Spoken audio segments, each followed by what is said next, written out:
nice and tired, 'cause I don't think I'm going to last very long. Yeah. Oh, hello, Mr. Humpty.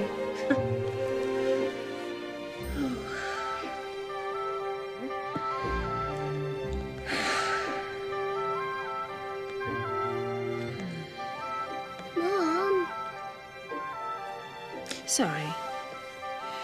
Where did we get to? Through the looking glass. Right. I'll tell you all my ideas about the looking glass house. What's a looking glass? It's a mirror, like that one. Mom. I'm sorry. Right. First, there's the room you can see through the glass. There is a room through the glass. I've seen it. Have you? I expect it's probably like this room, isn't it? Just the other way round. No, different. Completely different. You look. Go over there and look over there. Nice and comfy. Please. Oh, you're such a mean bully. All right.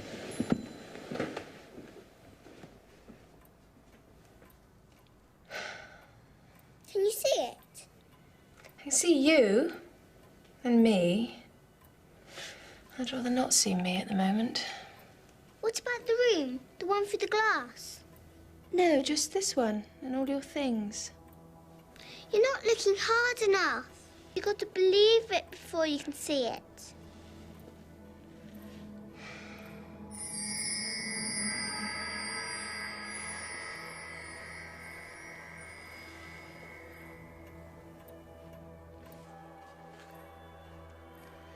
First, there's the room you can see through the glass.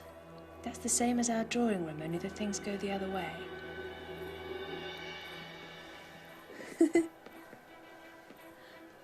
I know that because I've held up one of our books to the glass, and then they hold one up in the other room.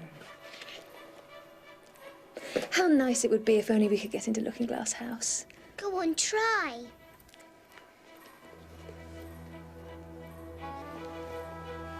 Go on,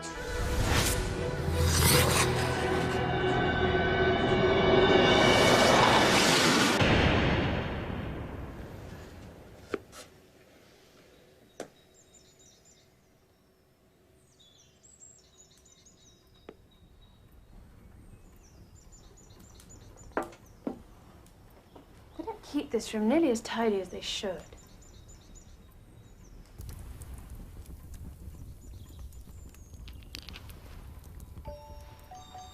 Here are the White Queen and the White King walking arm in arm. I don't think they can hear me. And I'm nearly sure they can't see me. I feel somehow as if I were getting invisible. It's the face of my child, my precious Lily, my imperial kitten.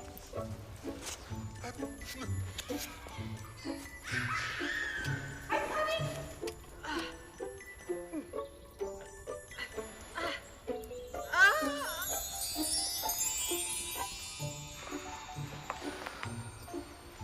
Mind the volcano!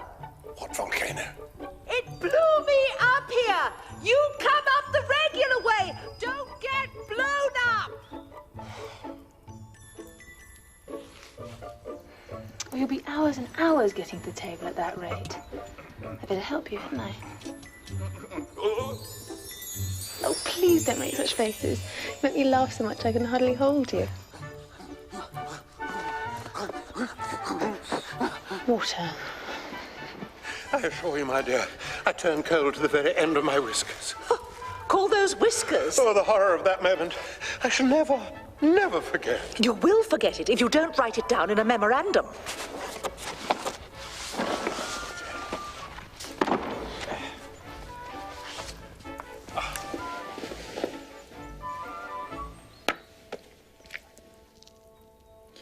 The Jabberwocky. 'Twas brillig, and the slithy toves did gyre and gimble in the wabe. It's rather hard to understand. It seems to fill my head with ideas.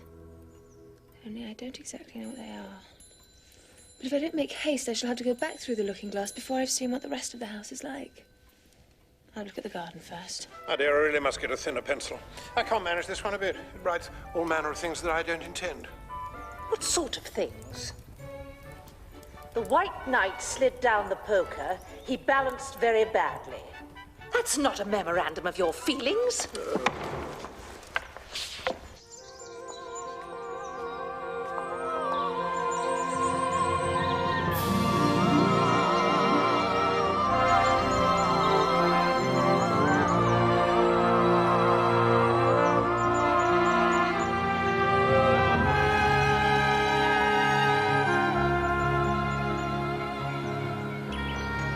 See the garden far better if I could get to the top of that hill.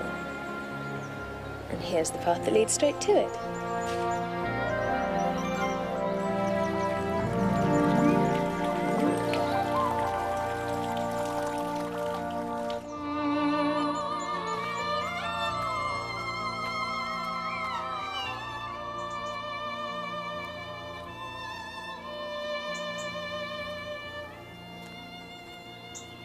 Oh, Tiger Lily, I wish you could talk.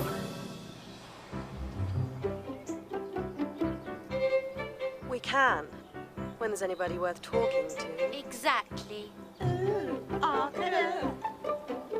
How is it you all talk so nicely?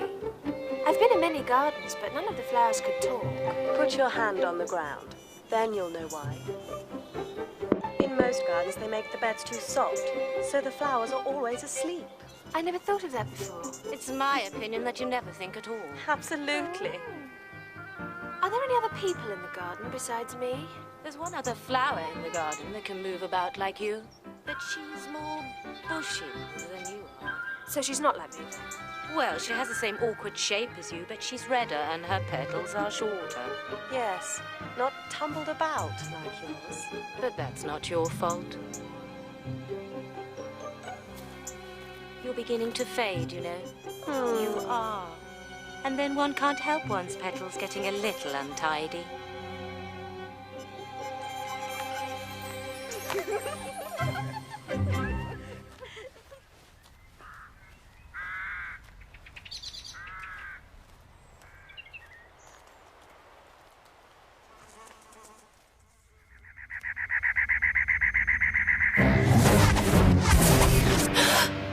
Where do you come from? Where are you going? Look up, speak nicely, and don't twiddle your fingers all the time.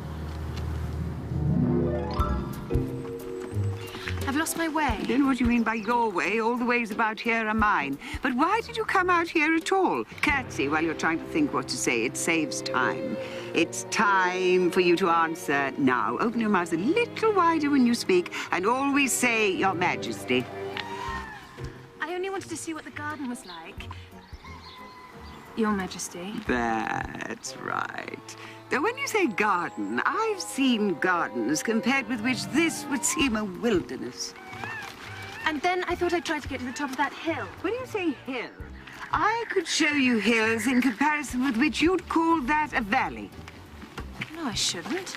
A hill can't be a valley, you know. That would be nonsense.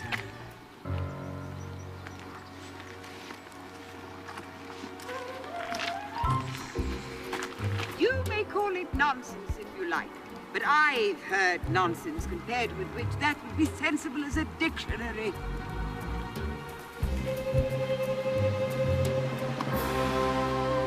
It's marked out just like a large chessboard. It's a great, huge game of chess that's being played all over the world. Oh, how I wish I was one of the players. That's easily managed. You can be the White Queen's pawn, since Lily's too young to play.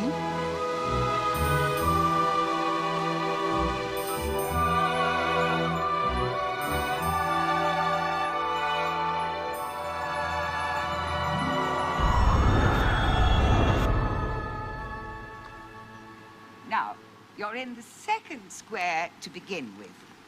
When you get to the 8th square, you'll be a queen. Queen. Are you thirsty? Terribly. Have a biscuit. While you're refreshing yourself, I'll just take the measurement. After 2 yards, I shall give you directions. Have another biscuit. Thank you. Thirst quenched, I hope? After 3 yards, I shall repeat the directions for fear you've forgotten them. After 4 yards, I shall say goodbye. And after 5 yards, I shall go. Now, the pawn goes 2 squares in its first move. So you'll go very quickly through the 3rd square by train, I should think, and find yourself in the 4th square in no time, and that belongs to Tweedledum and Tweedledee. The 5th square is mostly water. The 6th square belongs to Humpty Dumpty.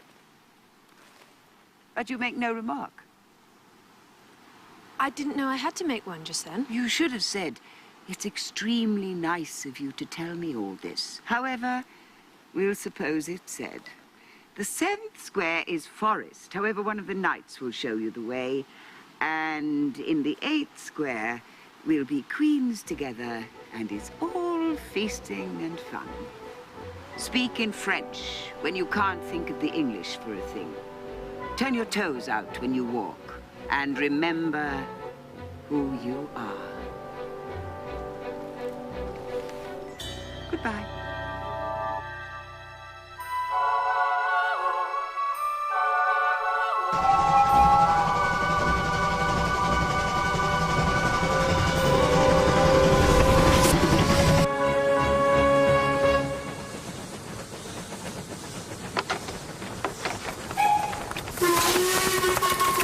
Tickets, please.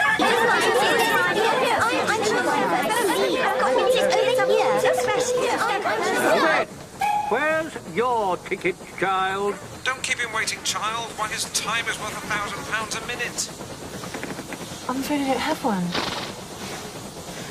There wasn't a ticket office where I came from. There wasn't room for one where she came from. The land there is worth £1,000 an inch. Don't make excuses. You should have bought one from the engine driver. The man that drives the engine, why, the smoke alone is worth £1,000 a puff. I don't know what to say. Better say nothing at all. Language is worth £1,000 a word. Dream about £1,000 tonight. I know I shall. You are travelling the wrong way.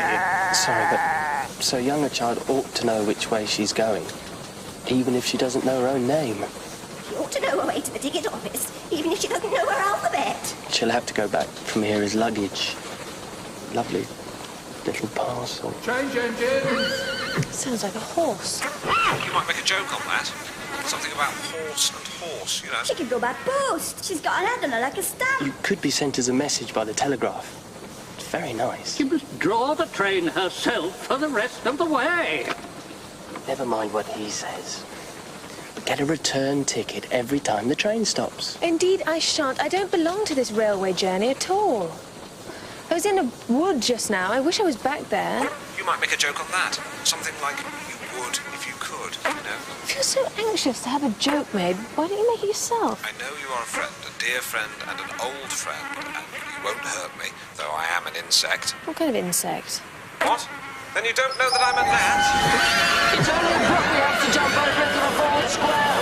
4th square.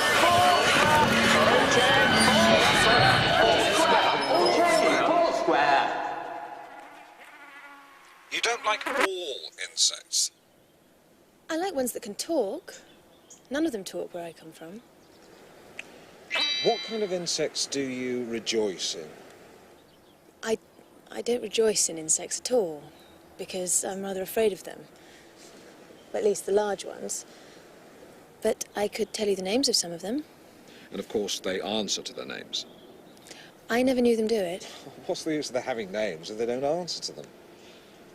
No use to them, but useful to people that name them, I suppose. If not, why do things have names at all? I can't say.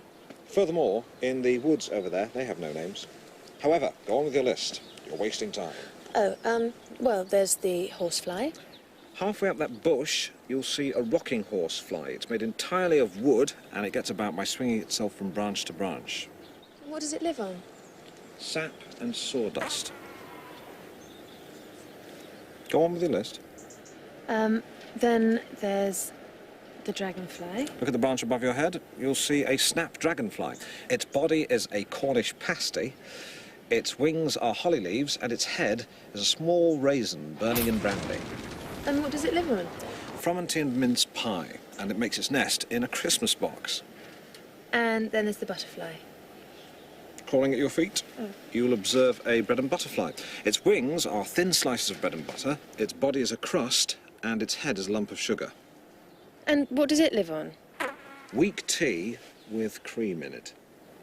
But supposing it couldn't find any? Well, then it would die, of course. That must happen very often. But it always happens.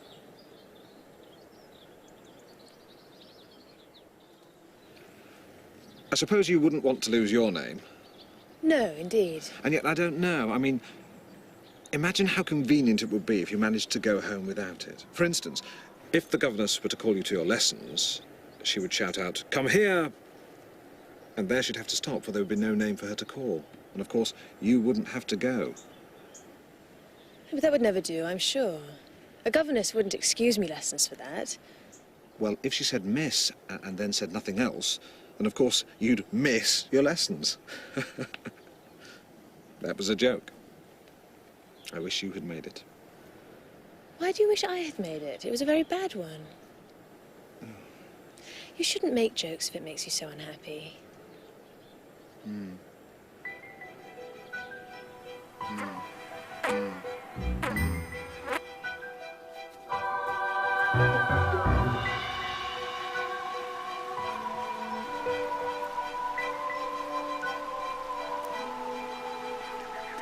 This must be the wood where things have no names. I wonder what will become of my name when I go in.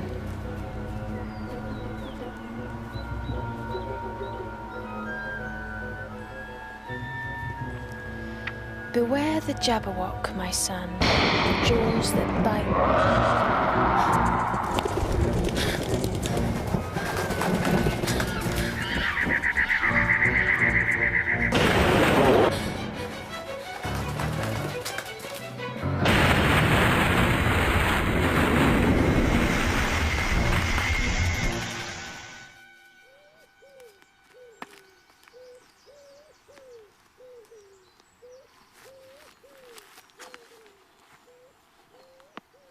I do believe that they live in the same house.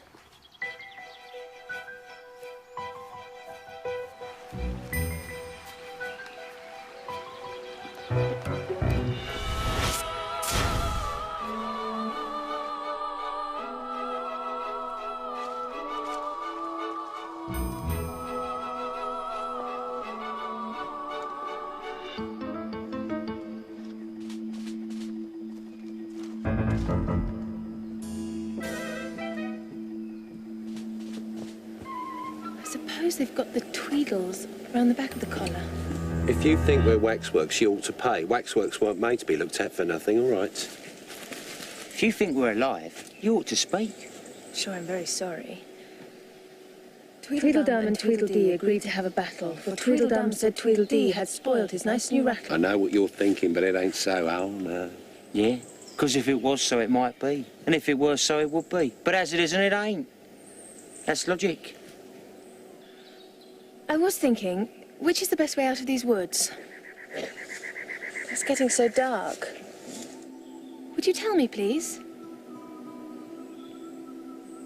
First boy. Next boy. I'm sorry. So you become wrong. The first thing you do in a visit is say, Adjutant, and shake hands.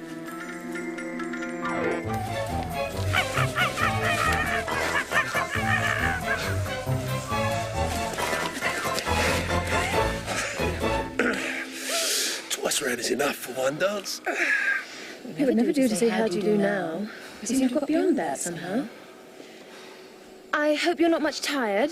No, all right, but thank you very much for asking. So much obliged. So you like poetry? Yes. Pretty well. Some poetry. Would you tell me the way out of the wood? What shall I recite to her? The Walrus and the Carpenter is the longest. How long is it? Tell you what, I'll do the Walrus and the Carpenter. Gaze up. If it's very long, could you tell me first? The sun was shining on the sea, shining with all his might. Did his very best to make the billows smooth and bright, and this was odd, because it was the middle of the night. The moon was shining sulkily because she thought the sun had got no business to be there after the day was done. It's very rude of him, she said, to come and spoil the fun. The sea was wet as wet could be, the sand as dry as dry. You could not see a cloud because no clouds were in the sky. No birds were flying over it. There were no birds to fly. The walrus and the carpenter, they're walking close at hand. They're wet like anything to see, such quantities of sand. If this rain had cleared away, they said it would be grand. If 7 maids with 7 mops swept it for half a year, do you suppose the walrus said they could get it clear? Odds as it, said the carpenter, and shed a bit of tear. Oh, Oysters, come and walk with us. The walrus did beseech. Pleasant walk, pleasant talk, along the briny beach. We cannot do with more than 4 to give a hand to each. The oldest oyster looked at him, but never a word he said. The oldest oyster winked his eye and shook his heavy head, meaning to say he did not choose to leave the oyster bed. But 4 young oysters hurried up, all eager for the treat. Their coats were brushed, their faces washed, their shoes were clean and neat. And this was odd because, you know, they hadn't any feet. 4 other oysters followed them, and yet another 4. And thick and fast they came at last, more and more and more, all hopping through the frothy waves and scrambling to the shore. The walrus and the carpenter walked on a mile or so, and then they rested on a rock conveniently low. And all the little oysters stood and waited in a row. The time has come, the walrus said, to talk of many things, of shoes and ships and sealing wax, of cabbages and kings, and why the sea is boiling hot, and where the pigs have wings. But wait a bit, the oysters cried, before we have our chat, for some of us are out of breath, and all of us are fat. No hurry, said the carpenter. They thanked him much for that. A loaf of bread, the walrus said, is what we chiefly need. Vinegar and pepper besides are very good indeed. Now, if you're ready, oysters dear, we can begin to feed. But not on us, the oysters cried, turning a little blue. After such kindness, that'd be a dismal thing to do. Seems a shame, the walrus said, to play them such a trick after we brought them out so far and made them trot so quick. The carpenter said nothing, but the butter spread too thick. I weep for you, the walrus said. I deeply sympathise. With sobs and tears, he sorted out bows of the largest size, holding his pocket handkerchief before his streaming eyes. Oh, oysters, said the carpenter, you've had a pleasant run. Shall we be trotting home again? But answer came no. And this was scarcely odd because they'd eaten every one. I like the walrus best because he was a little sorry for the poor oysters. He ate more than the carpenter, though. You see, he held his handkerchief in front so that the carpenter couldn't count how many he took. Know what I'm saying? Well, that was mean. Well, then, I like the carpenter best if he didn't eat so many as the walrus. But he took as many as he could get. Well, then they were both very unpleasant characters. Are there any lions and tigers about here? No, it's only the Red King snoring. Come and have a look.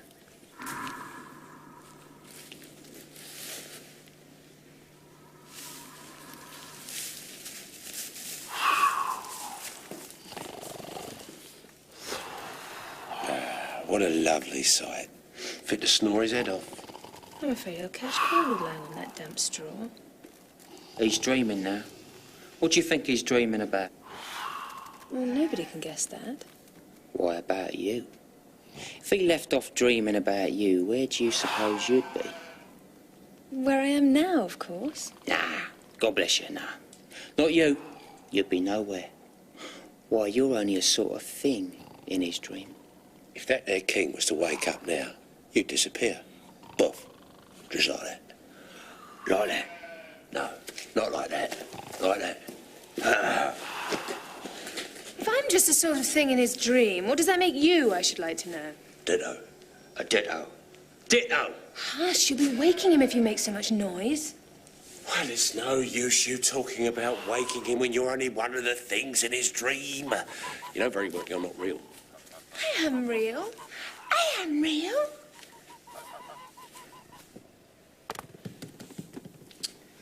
You won't make yourself a bit realer by crying. There's nothing to cry about. If I wasn't real, I wouldn't be able to cry. I don't suppose you hope those are real tears. Well, at any rate, I'd better be getting out of this wood, for really it's coming on very dark. Do you think it's going to rain?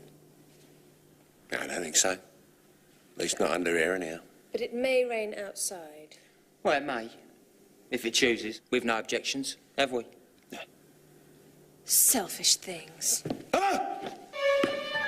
Did you see that? Did you see that? Did you see it? It's only a rattle. It's not a rattlesnake. Only a rattle, quite old and broken. You know that? We're spoilt, isn't it? There's no need to get so angry about an old rattle. It's not an old rattle. It's a new one. I only bought it yesterday. It's my nice new rattle. Of course, you agree to have a battle. I suppose so. Only she must help us to get dressed up, though.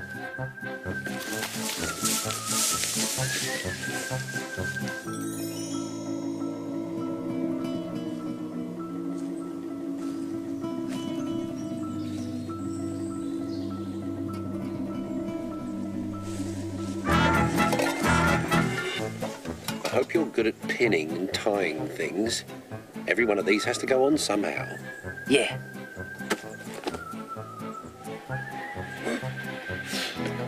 Do you know, it's one of the most serious things that can possibly happen in a battle. Get one's head cut off. Do I look pale?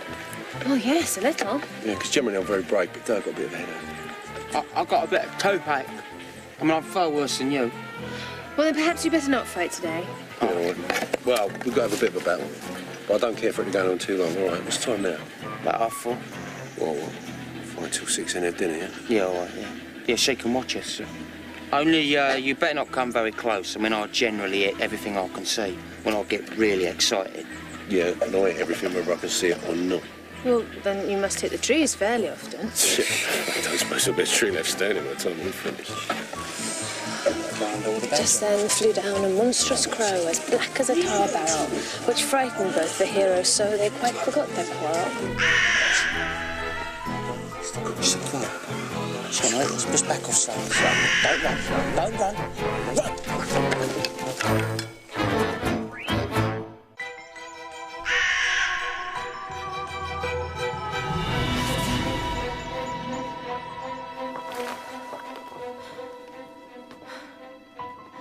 But it could never get me here. It's far too large to squeeze itself in.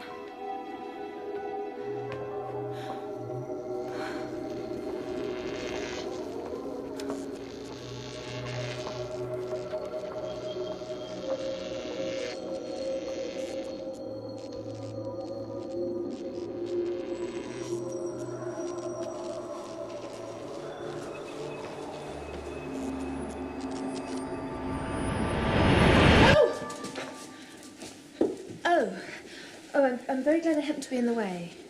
Bread and butter, bread and butter. Bread and butter. Am I addressing the White Queen? Well, yes, if you call that addressing, it isn't my notion of the thing at all. Well, if Your Majesty will only tell me the right way to begin, then I'll do it as well as I can. But I don't want it done at all. I've been addressing myself for the past 2 hours. Well, may I help you put your shawl straight? I don't know what's the matter with it.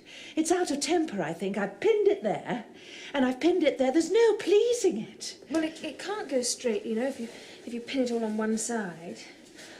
There. Oh, dear me, what a state your hair is in. The hairbrush has got entangled in it, and I've lost the comb yesterday.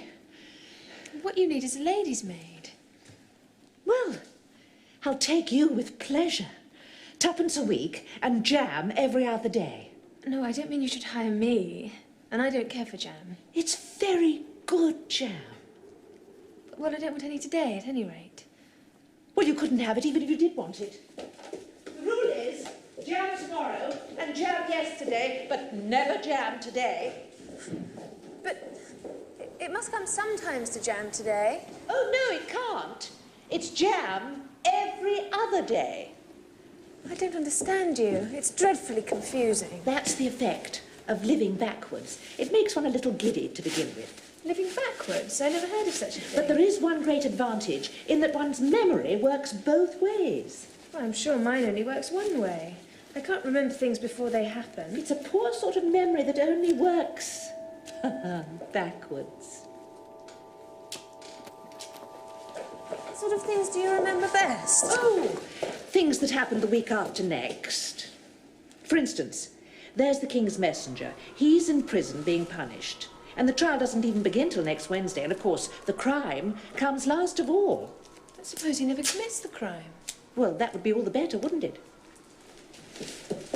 Well, of course it would be all the better, but it wouldn't be all the better his being punished. You're wrong there at any rate. Were you never punished? Only for faults. And you were all the better for it, I know. Well, yes, but then I'd done the things I was punished for. That makes all the difference. But if you hadn't done them, that would have been better still. Better, better, better, better, better, better, better, better! Oh, my finger's bleeding! Oh, what's the matter? Have you pricked it? I haven't yet, but I soon shall. Well, when do you expect to do it? When I fasten my shawl again, the brooch will come undone directly. Well, careful, you're holding it all crooked. That accounts for the bleeding. Now you understand how we do things here. Well, aren't you going to scream again? Why? I've done all the screaming already. What would be the good of having it all over again? Well, I'm glad. I wish I could manage to be glad, but I can never remember the rules. You must be happy living here and being glad whenever you like. Yes, and it is very lonely here. Oh, don't go on like that. Consider what a great girl you are. Consider what a long way you've come today. Consider what o'clock it is. Consider anything. Only don't cry. Can you keep from crying by considering things? That's the way it's done. No one can do two things at once, you know. Now, let's consider your age to begin with. How old are you? I'm 7.5 exactly. You don't have to say exactly. I can believe it without that. Now, I'll give you something to believe. I'm just 101, 5 months and a day. Oh, I can't believe that. Can't you? Try again. Draw a long breath and shut your eyes. No, it's no use trying. One can't believe impossible things. I dare say you haven't had much practice. When I was your age, I'd do it for half an hour every day. Why, sometimes I've believed as many as 6 impossible things before breakfast. There goes my shawl again.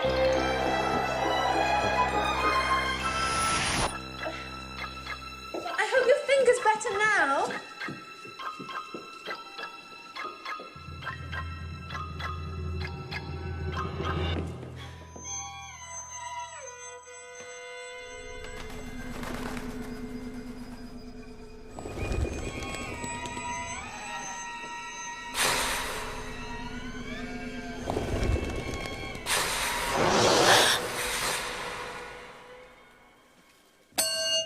What is it you wish to buy? I don't quite know yet. I should like to look all around me first, if I might. You may look in front of you. Or on both sides if you like, but you can't look behind you unless you have eyes in the back of your head. Things flow about so here. It's quite provoking. Are you a child or a spinning top? You'll make me giddy, turning round like that. I should like to buy an egg, please. How do you sell them? 5 farthing for one, 2 for 2. Then 2 are cheaper than 1. But you must eat them both if you buy 2. Then I'll have 1, please. They mightn't be at all nice, you know. I never put things into people's hands. That would never do.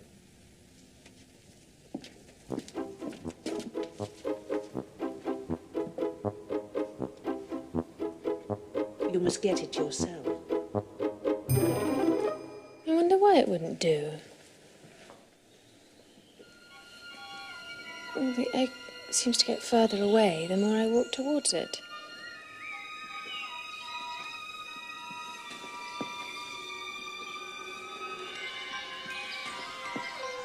very odd to find trees growing here. Well, this is the very queerest shop I ever saw.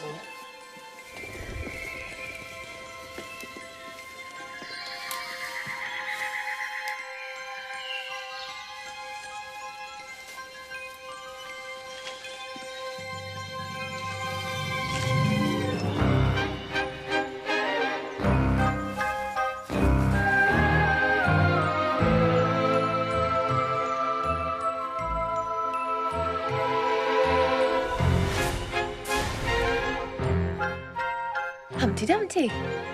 It can't be anybody else. And how exactly like an egg he is. It's very provoking to be called an egg, very. I said you were like an egg, sir. And some eggs are very pretty, you know. Some people have no more sense than a baby. Humpty Dumpty sat on a wall. Humpty Dumpty had a great fall. All the king's horses and all the king's men couldn't put Humpty in his place again. That last line is much too long for the poetry. Why do you sit out here all alone? Why? Because there's nobody with me, of course. Well, don't you think you'd be much safer on the ground? That wall's very narrow. What tremendously easy riddles you ask. Of course, I don't think so. Why, if I did fall, which there's no chance of, but if I did fall, the king has promised me... you didn't think I was going to say that, did you? The king has promised me with his very own mouth to... Send all his horses and all his men. No, I declare that's too bad. You've been listening at doors and behind trees and down chimneys, or you couldn't have known it. I haven't indeed. It's in a book. Well, they may write such things in a book. Oh, take a good look at me. I'm one that has spoken to a king, I am. And to show I'm not proud, you may shake hands with me.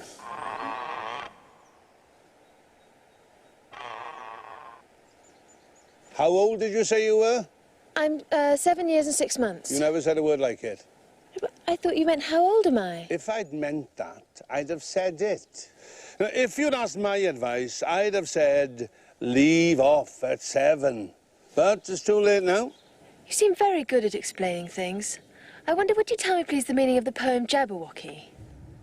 I can explain every poem that was invented, and a good deal that haven't been invented as yet. 'Twas brillig and the slithy toves.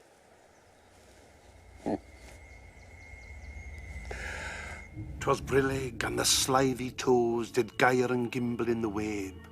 Old Mimsy were the borogroves and the mome raths outgrabe. Beware the Jabberwock, my son, the jaws that bite, the claws that catch. Beware the Jub-Jub bird and shun the frumious bandersnatch. He took his vorpal sword in hand, long time the maxim foe he sought. So rested he by the Tum-Tum tree and stood a while in thought. And as in uffish thought he stood, the Jabberwock, with eyes of flame, came whiffling through the tulgey wood and burbled as it came. 1, 2, 1, 2, and through the vorpal blade went snicker-snack. He left it dead, and with its head he went galumphing back. And hast thou slain the Jabberwock? Come to my arms, my beamish boy. O frabjous day, Callooh Callay, he chortled in his joy. 'Twas brillig and the slithy toves did gyre and gimble in the wabe. All Mimsy were the borogroves, and the mome raths outgrabe. Plenty of hard words there for you. Well, brillig means 4 o'clock in the afternoon, the time when you start broiling things for dinner. That'll do very well. And slithy? Well, slithy means lithe and slimy. You see, it's like a portmanteau. There are 2 meanings packed up into 1 word. I can see that now. What's to gyre and gimble? To gyre is to go round and round like a gyroscope. To gimble is to make a hole like a gimlet. And a wabe is the grass plot around a sundial, I suppose. Well, of course it is. It's called a wabe because it goes a long way before it and a long way behind it. And a long way beyond it on each side. Exactly. And mimsy means flimsy and miserable. There's another portmanteau for you. And a borogrove. It's a shabby-looking bird with feathers sticking out all round. Something like a live mop.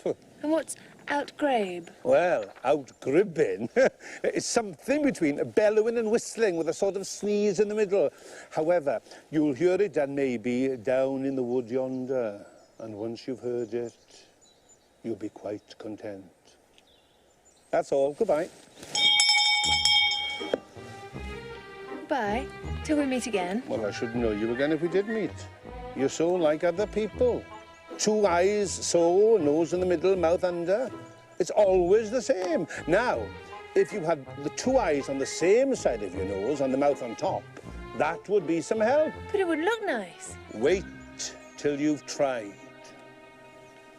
Bye.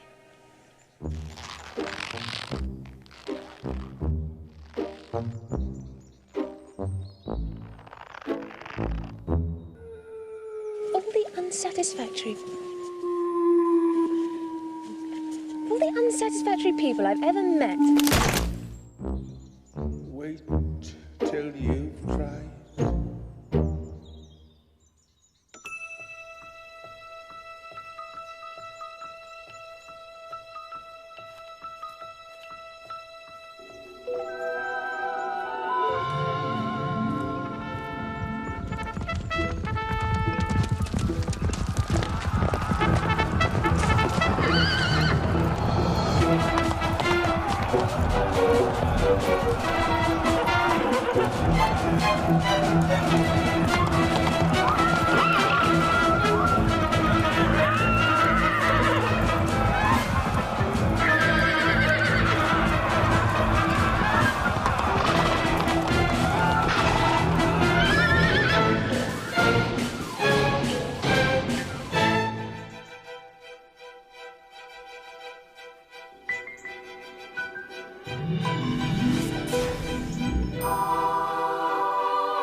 I've sent them all. Did you happen to meet any soldiers, my dear, as you came through the wood? Yes, I did. Several thousand, I should think. 4,207. That's the exact number. I couldn't send all the horses, you know, because 2 of them were wanted in the game. I haven't sent the 2 messengers either. They're both gone to town. Just look along the road and tell me if you can see either of them. I see nobody in the road. Only wish I had such eyes to be able to see nobody. And at that distance, too. That's as much as I can do to see real people by this light. No, I can see somebody now. But he's coming very slowly. Curious attitudes he goes into. Not at all. He's an Anglo-Saxon messenger, and those are Anglo-Saxon attitudes. He only does them when he's happy. His name is Hare, with an H. I love my love with an H because he is happy. I hate him with an H because he is hideous. I feed him with ham sandwiches and hay. His name is Hare, and he lives in... He lives on the hill. The other messengers are called Hatter. I must have 2, you know, to come and go. One to come, one to go. I beg your pardon? It isn't respectable to beg. No, I mean, I don't understand. Why one to come and one to go? Well, don't I tell you? I must have 2 to fetch and carry. One to fetch, one to carry. This young lady loves you with an H. You alarm me. I feel faint. Give me a ham sandwich.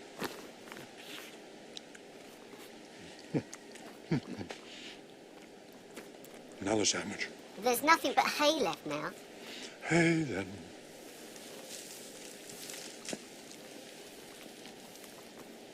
Nothing like eating hay when you faint. I should think throwing cold water over you would be better. I didn't say there was nothing better. I said there was nothing like it. Who did you pass on the road? Nobody. Quite right. This young lady saw him too. So, of course, nobody walks slower than you. I do my best. I'm sure nobody walks much faster than I do. He can't do that. He'd have been here first. However, now you've got your breath, you may tell us what's happened in the town. I'll whisper it. You call that a whisper? If you do such a thing again, I'll have you buttered. It went through and through my head like an earthquake. It'd have to be a very tiny earthquake. Who are at it again? The lion and the unicorn, of course. Fighting for the crown? Yes, to be sure. And the best of the joke is, it's my crown all the while. Let's run and see them.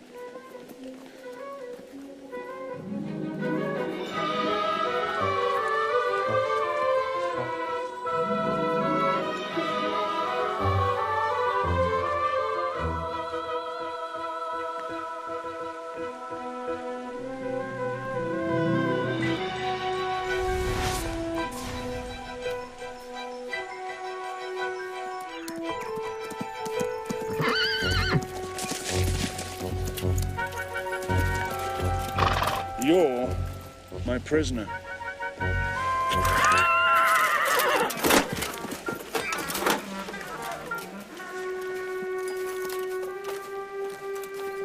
Ahoy! Ahoy! Check!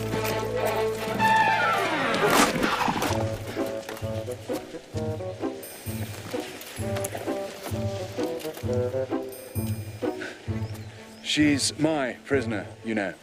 Yes, but I came and rescued her. Well, we must fight for her, then. You'll observe the rules of battle, of course. I always do.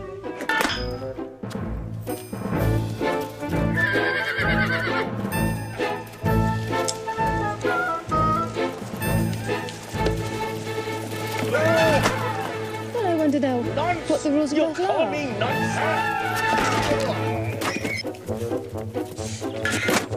One rule seems to be that if one knight hits the other, he knocks him off his horse. And if he misses, he tumbles off himself.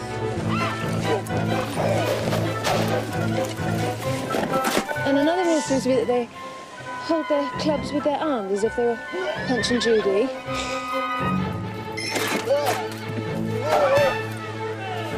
And another rule seems to be that they always fall on their heads.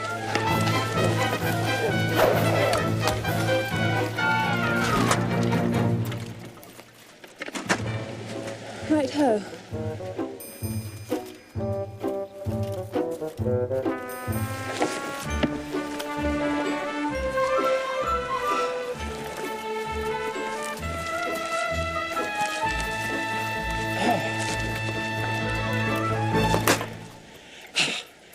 That was a glorious victory, wasn't it? Well, I don't know. I don't want to be anybody's prisoner. I want to be queen. So you will be. When you've crossed the next brook, I'll see you safe to the end of the wood. And then I must go back, you know. That's the end of my move. Thank you very much. Would you like me to help you off with your helmet? Yes, please.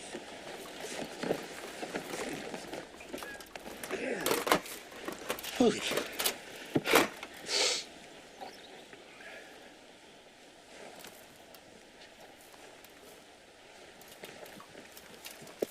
Ah, I see you're admiring my little box. It's my own invention, to keep clothes and sandwiches in. I carry it upside down, you see, so the rain can't get in. But the things can get out. Did you know the lid's open? No, I didn't know it. Well, that means all the things have fallen out. And the box is no use without them.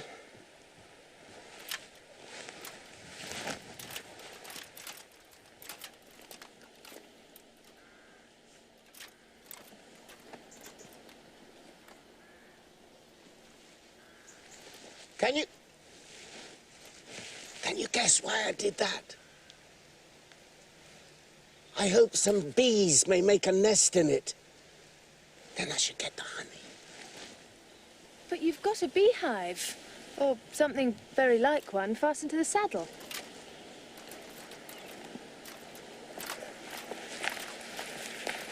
Yes, I have. It's a very good beehive, one of the very best kind. Not a single bee has come near it yet. This other thing's a mousetrap. I suppose the mice keep the bees out, or the bees keep the mice out. I don't know which. I was wondering what the mousetrap was for.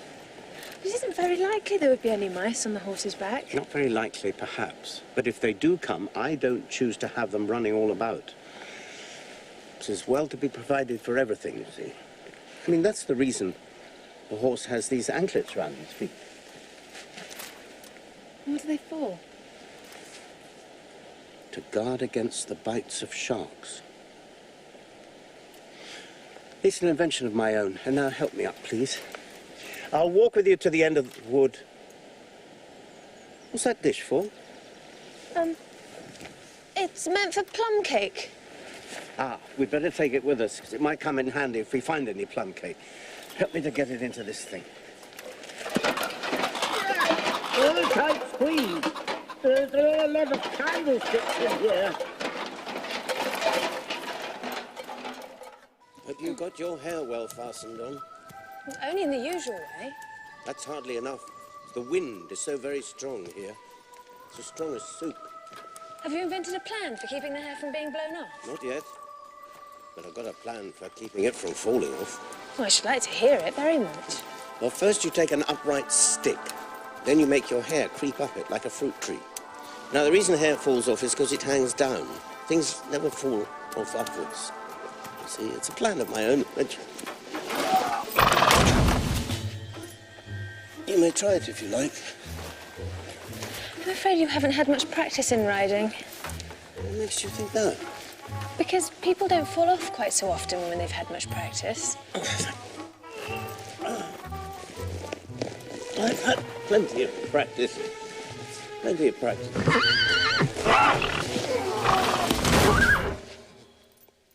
Plenty of practice. Indeed.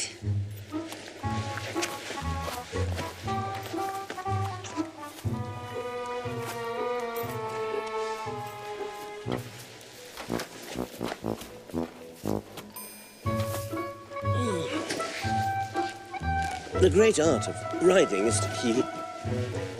The great art of... I hope no bones are broken. None to speak of.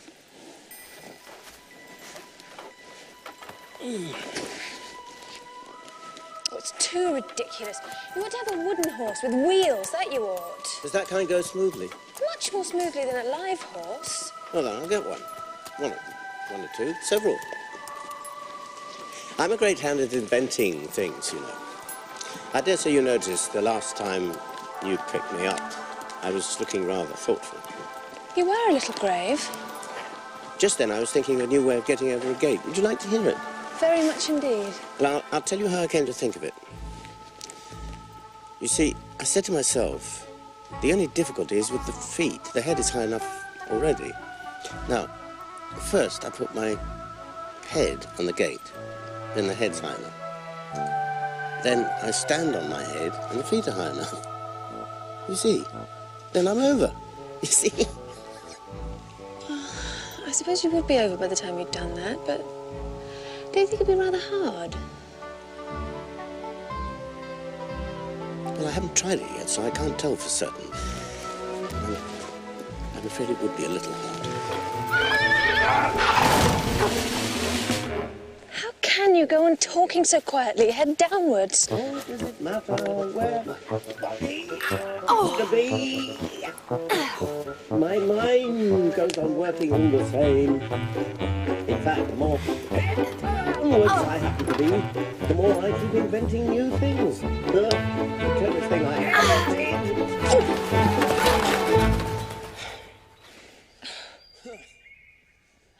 The cleverest thing I ever did of the sort was inventing a new pudding during the meat course. In time to have it cooked for the next course. Well, that was quick work, certainly. No, not the next course.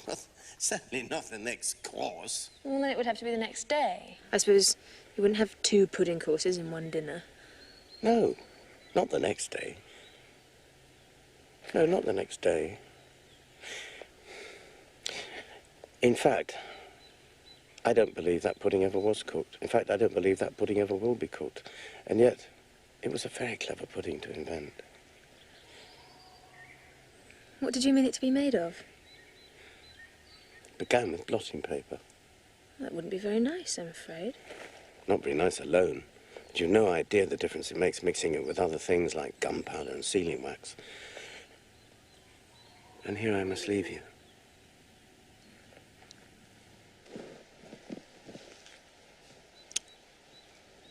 You're sad. Let me tell you a tale to comfort you. Is it very long? Yes, it's long. But it's very, very beautiful. Everybody that hears me say it, it either brings the tears into their eyes, or else... Or else what? Or else it doesn't, you know. The name of the tale is called Haddock's Eyes. It's the name of the tale, is it? No, that's something quite different. That's what the name of the tale is called. The name really is The Aged Man. Oh, so I ought to have said that's what the tale is called. No, you oughtn't. That's quite another thing. The tale is called Ways and Means, but that's only what the tale is called. See? Then what is the tale, then? I'm coming to that. The tale really is sitting on a gate. I'll tell thee everything I can. There's little to relate. I saw an aged man sitting on a gate. Who are you, aged man? I said. And how is it you live? And his answer trickled through my head like water through a sieve. He said, I look for butterflies that sleep among the wheat. I turn them into mutton pies and sell them in the street. I sell them unto men, he said, who sail on stormy seas, and that's the way I get my bread. A trifle, if you please. But I was thinking of a plan to dye one's whiskers green, and always use so large a fan that they could not be seen. So having no reply to give to what the old man said, I cried, come, tell me how you live, and thumped him on the head. His accent smile took up the tale. He said, I go my ways. When I found a mountain rill, I set it in a blaze. And thence they make a stuff they call Rowland's Macassar oil. Yet 2.5 halfpenny is all they give me for my toil. But I was thinking of a way to feed oneself on batter, and so go on from day to day, getting a little fatter. I shook him well from side to side until his face was blue. Come, tell me how you live, I cried, and what it is you do. He said, I hunt for haddock's eyes among the heather bright, and work them into waistcoat buttons in the silent night. And these I do not sell for gold or coin of silvery shine, but for a 2.5 halfpenny. That will purchase 9. I sometimes dig for buttered rolls, or set limed twigs for crabs. I sometimes search the grassy knolls for wheels of handsome cabs. And that's the way, he gave a wink, by which I get my wealth. And very gladly will I drink your honour's noble health.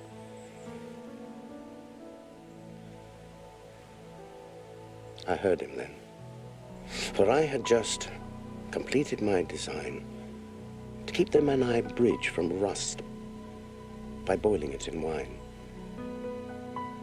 I thanked him much for telling me the way he got his wealth, but chiefly for his wish that he might drink my noble health.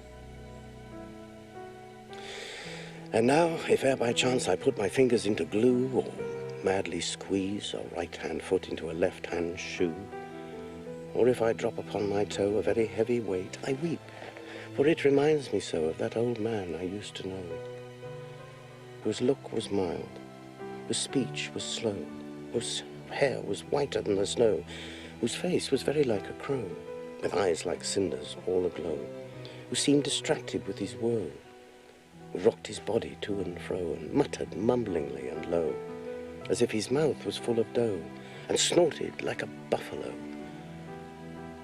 That summer evening long ago, sitting on a gate.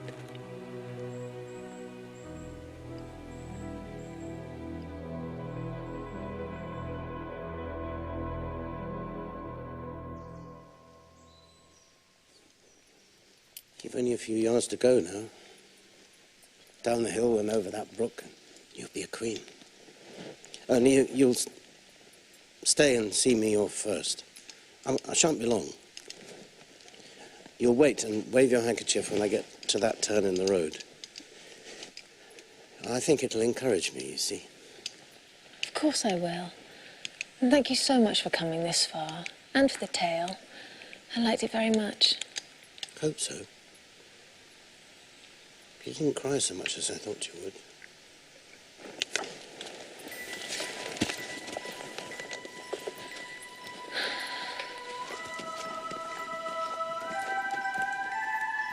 It won't take long to see him off, I expect. There he goes. Right on his head, as usual. However, he gets on again pretty easily. That comes of having so many things hung around the horse.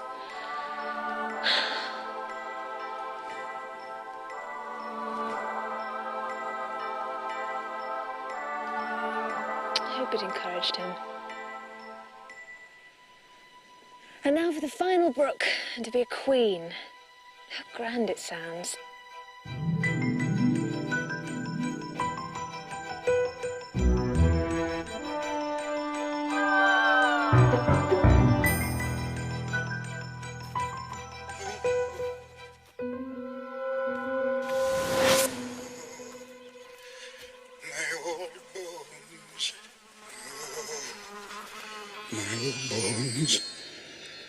My old bones.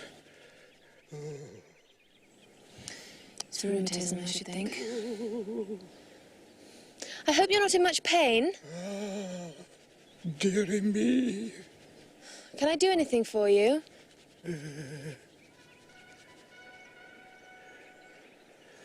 Aren't you rather cold here?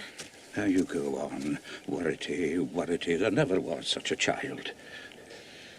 Won't you let me walk you round to the other side? You'll be out of the cold wind there. Worrity, worrity, worrity. Oh, can't you leave a body alone? Would you like me to read you a bit of this? You may read it if you have a mind to. Nobody's hindering you that I know of.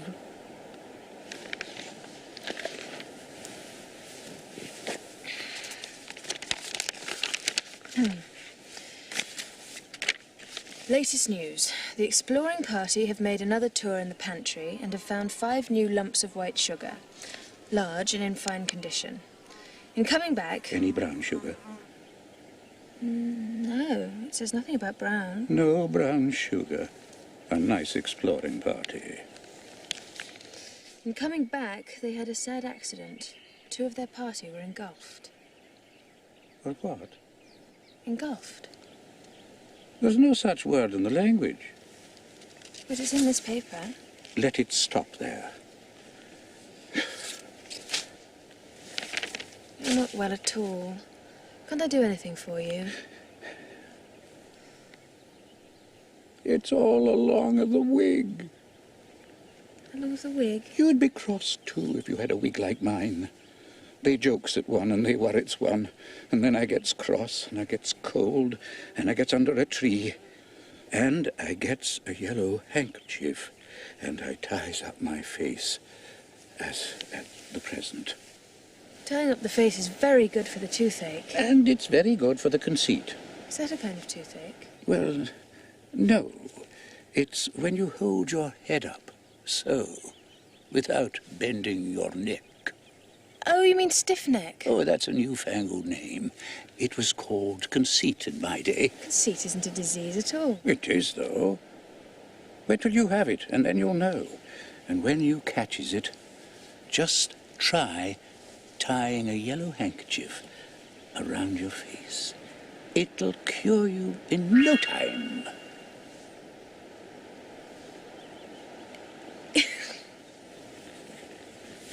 Your wig would be much neater if you had a comb. What? You're a bee, are you? And you've got a comb. Much honey? Not that sort of comb. It's a comb hair with. Your wig is so very rough, you know. I'll tell you how I came to put it on. When I was young, my ringlets waved and curled and crinkled on my head. And then they said you should be shaved and wear a yellow wig instead. But when I followed their advice and they had witnessed the effect, they said I did not look so nice as they had ventured to expect. They said the wig did not fit, and so it made me look extremely plain. But what was I to do, you know? My ringlets would not grow again. And now that I am old and grey, and all my hair is nearly gone, they take my wig from me and say, "How can you put such rubbish on?" And still, whenever I appear, they hoot at me and call me pig. And that is why they do it, dear, because I wear a yellow wig. Yeah, I'm very sorry for you. And I think if your wig fitted a little better, then they wouldn't tease you quite so much. Your wig fits very well. It's the shape of your head that does it. Your jaws are not well shaped, though. I should think you couldn't bite well. I can bite anything I want. Not with a mouth as small as that. If you was a-fighting now, could you get hold of the other one by the back of the neck? I'm afraid not. Well, that's because your jaws are too short. But the top of your head is nice and smooth. Then your eyes, they're too much in front. One would have done as well as two, if you must have them so close. I think I must be going now. Goodbye. Goodbye. And thank you.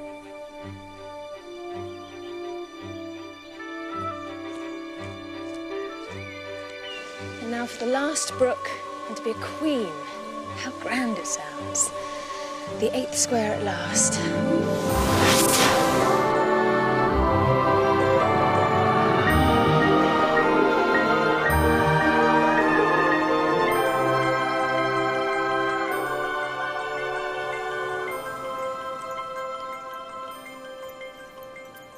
Well, this is grand.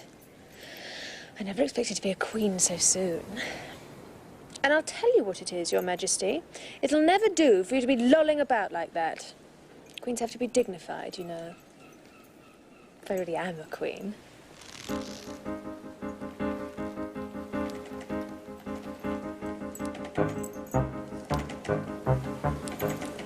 Please, would you tell me... Speak when you're spoken to. But if everybody obeyed that rule, and if you only spoke when you were spoken to, and you always waited for the other person to begin, then nobody would ever say anything. Ridiculous. What do you mean if you really were a queen? You can't be a queen until you pass the proper examination, and the sooner we begin it, the better. I only said if. She says.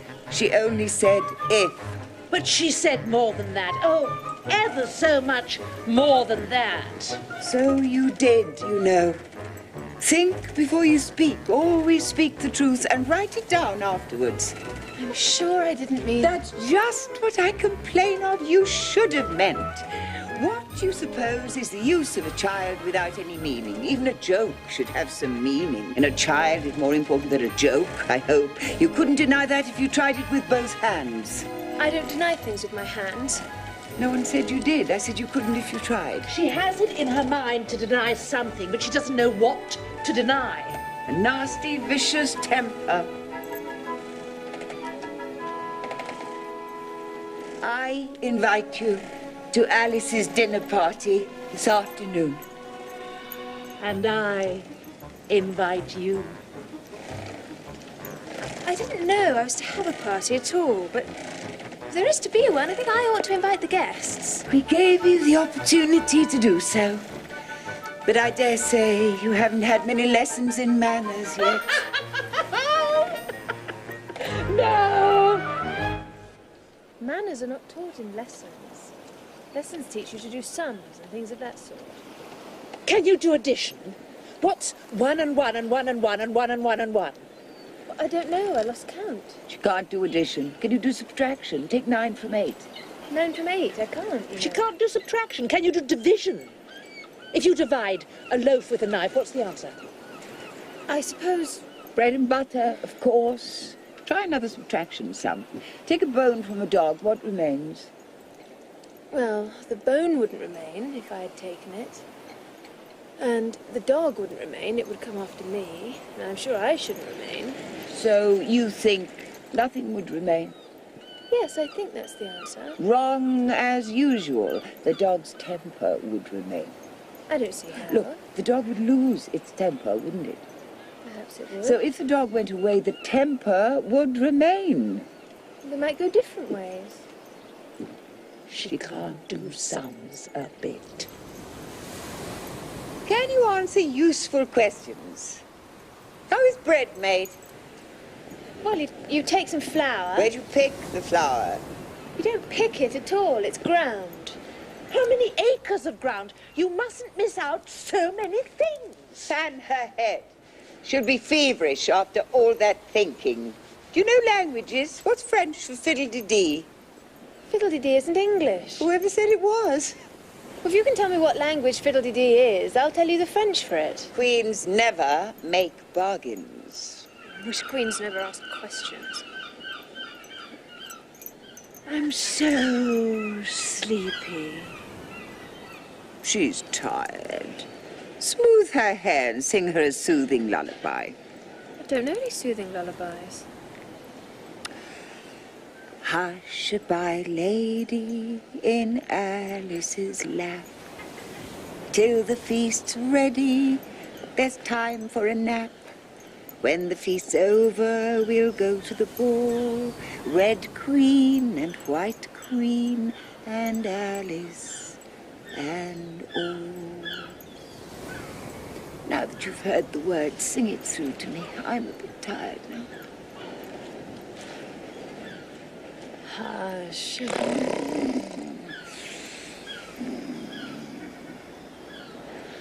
Hush.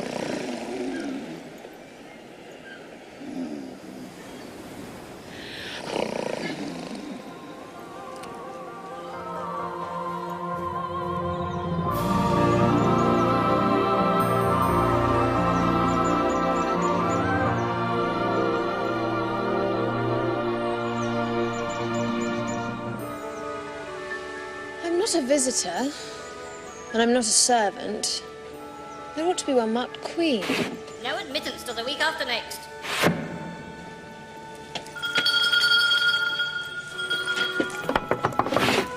What is it now? Where is the servant whose business it is to answer the door? Which door? This one, of course. What's it been asking of? I don't know what you mean. I speak English, doesn't I? Or are you deaf? What did it ask you? Nothing. I knocked at it. Shouldn't do that. Shouldn't do that. It vexes it, you know. You let it alone, and it'll let you alone.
the soup and the fish.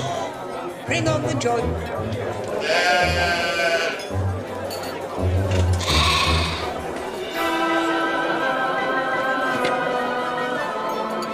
You look a little sharp. Let me introduce you to this leg of mutton. Alice, mutton, Alice. May I cut your side? Certainly not. It isn't etiquette to cut anyone you've been introduced to. Remove the joint.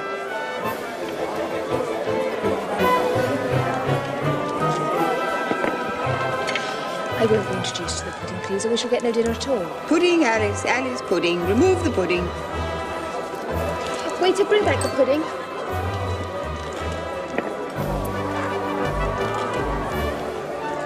Impertinence. How would you like to think someone took a slice out of you? Make a remark. It's ridiculous to leave all the conversation to the pudding.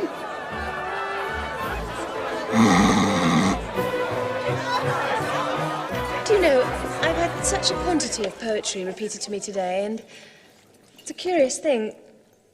All of it seems to be about fishes in some way.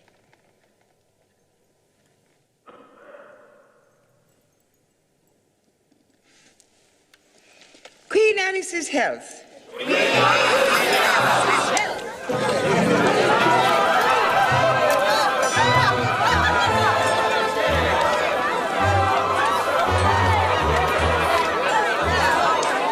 You can return thanks by making a neat speech. We must support her. I rise to it. Take care of yourself. Something's going to happen.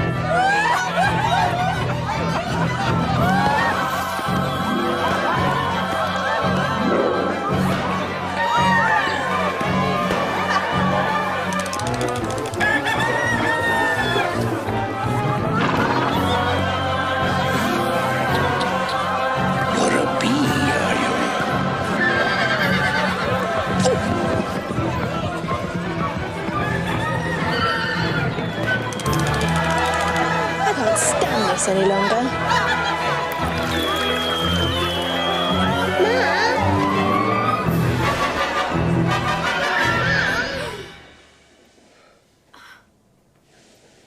I'm sorry, darling.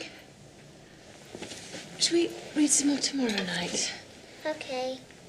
Mr. Walrus?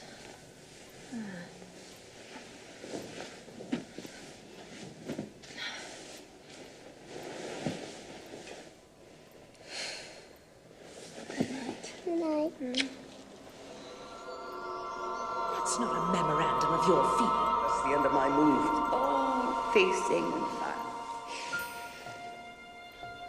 Good night, Auntie.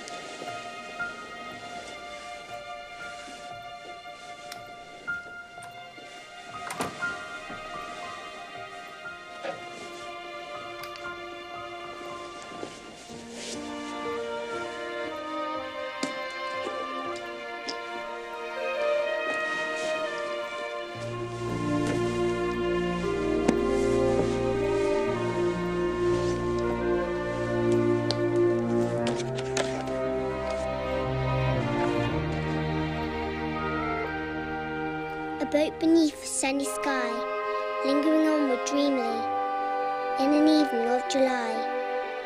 Children three that nestle near, eager eye and willing ear, pleased the simple tale to hear. Long has paled that sunny sky, echoes fade and memories die. Autumn frosts slain July. Still she haunts me, phantom-wise. Alice moving under skies, never seen by waking eyes. Children yet the tale to hear, eager eye and willing ear, lovingly shall nestle near. In a wonderland they lie, dreaming as the days go by, dreaming as the summers die, ever drifting down the stream, lingering in the golden gleam. Life, what is it but a dream?